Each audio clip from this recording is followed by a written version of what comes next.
فاسألوا أهل الذكر إن كنتم لا تعلمون.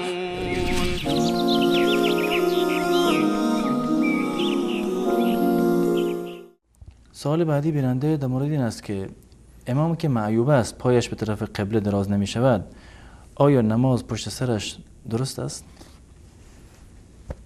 وقتی که قاری ترین و قرآن خوانترین و قرآن دانترین آنها او بوده باشد اشکالی ندارد، چون یک شخص فرضی که از توانی او بیرون بود از او ساقط می شود. مثلا کسی که ایستاده نماز خواندن نمیتوانست، بالای او فرض نیست که باید ایستاده نماز بخونه، یا ای که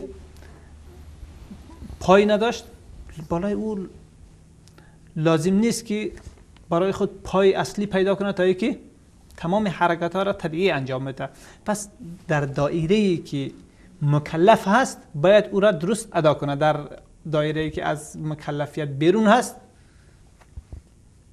بالای او لازم نیست. پس او چیزی از آنچه در نماز بالایش فرض هست نگذاشته تا اینکه نماز خودش یا دیگرهای فاسد باشد. اما اگر نفری دیگر در بدیلی او در عین حال می بوده باشد با اولویت های دیگری می شود که انتخاب شود.